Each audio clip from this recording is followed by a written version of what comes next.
Hello बहिणींनो, आज मी बनवते shampoo. त्यासाठी मी घेतले रिटा, शिकाकाई, मेहंदी, कलोंजी, मेथीदाणा, आवळा. हे सर्व केले मी लोखंडाच्या कढईमध्ये भाजून घेणार आहे. पहिले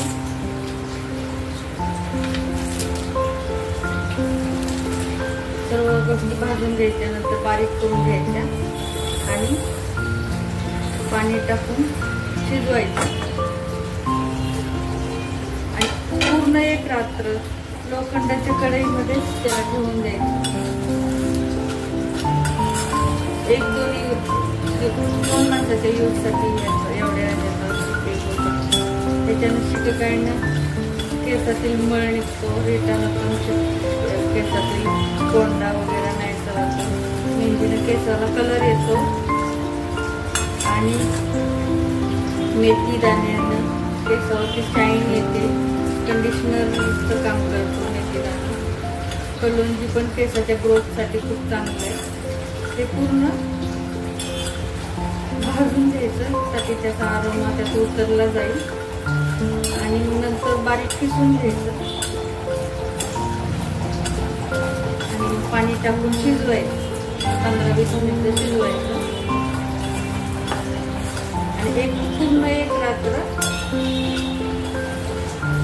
त्याला पाण्यामध्ये ठेवायचं. मग गाळून घ्यायचं शॅम्पू म्हणून त्याचा यूज करायचा.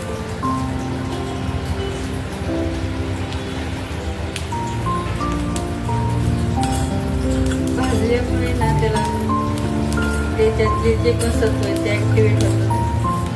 पूर्ण सर्व गोष्टी भाजून घ्यायच्या. आवळा आपल्या केसाचा कलर डार्क बनवतो.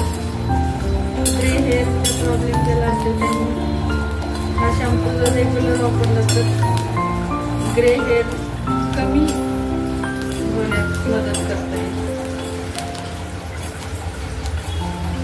माझे तर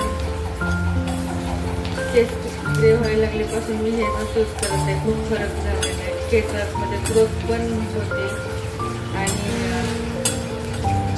स्मूथ पण केस होते.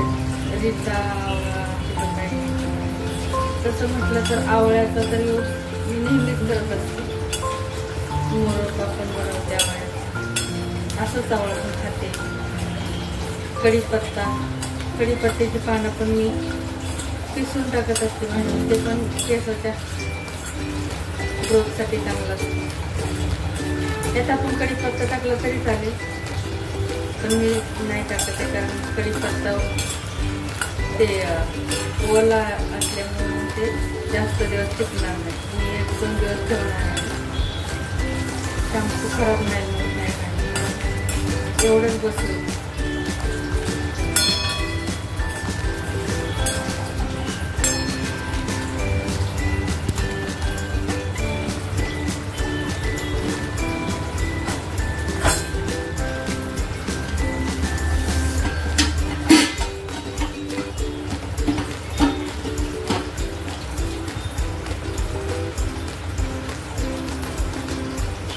बारीक केली आहे सर्व.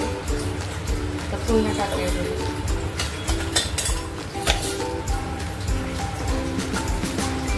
पुन्हा थोड्या वेळ भाजून घेतल्यामुळं त्याचा कलर काळा झाला. म्हणजे त्याच्यामध्ये ते कलोंजी वगैरे घेतलेलं आहे ना, त्याच्यातलं ते ऍक्टिव्हेट होतं.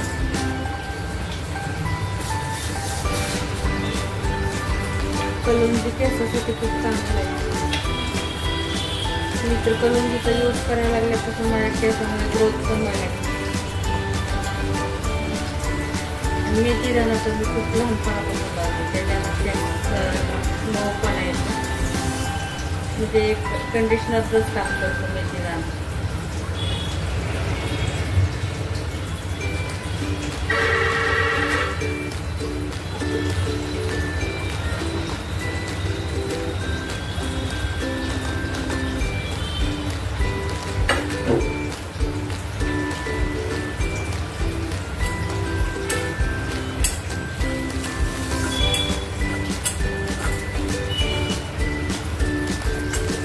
आपल्याला पाणी टाकून हे शिजवून घ्यायचं आणि नंतर एक रात्र ठेवायचं.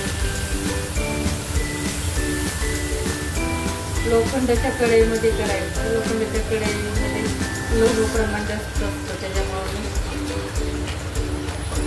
आपल्या केसांना त्याचे कलर देण्याचं काम करतात. ब्लॅक मेहंदी पण कधी पण लोखंडाच्या कढईमध्ये भिजत टाकून त्याचा कलर काळा होतो. त्या शॅम्पूचा कलर पण काळा काळा होणार ते काळा.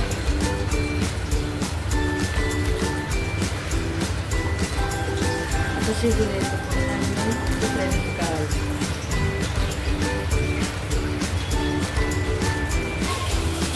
शिकाकाई आणि रिटामुळे ह्याच्यावरती टेस्ट येतं. शिकाकाई रिटाचा यूज पहिले लोक केसांसाठी करायचे. आमच्या आईचाच नेहमी शिकाकाईचा यूज करायचे. म्हणजे एकदम शेवट पर्यंत आयुष्याच्या 65 वर्षापर्यंत केस एकदम लवणीपर्यंत होते आणि लांब कडक दाट घनदाट होते एकदम.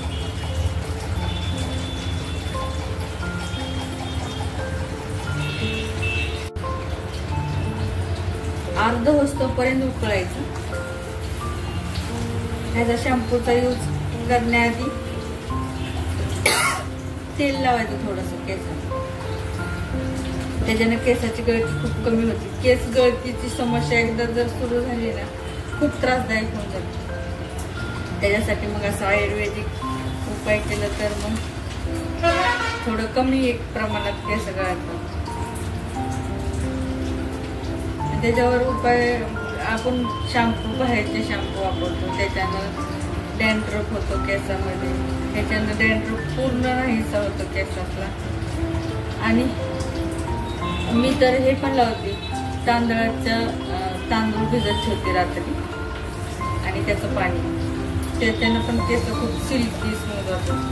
कांद्याच्या वरचं आपण जे नाही का लाल कलरचं पात असते वरती ती आपण फेकून देतो, पण त्याचा यूज केला केसासाठी ते सुद्धा खूप चांगलं असतं केसाला.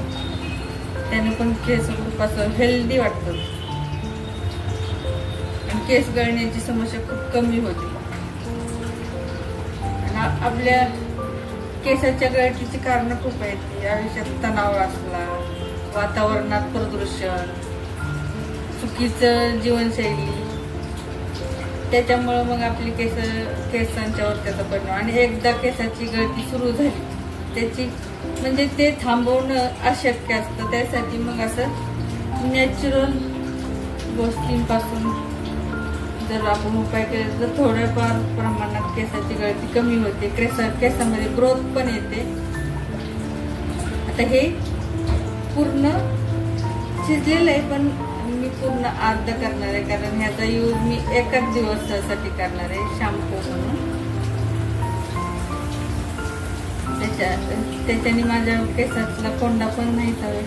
आणि मी शॅम्पूचा यूज ह्याच्यात रिटा असल्यामुळे दुसऱ्या शॅम्पूचा यूज मी करणार नाही कारण त्याच्यानं मग आपल्या केसाची पूर्ण सगळी घाण मिटून जाईल. एवढंच की हा शॅम्पू केसात फेस करत नाही, पण ते केसामधली घाण सगळी काढून टाकतो आणि केसाला आपल्या चांगला पण असतो.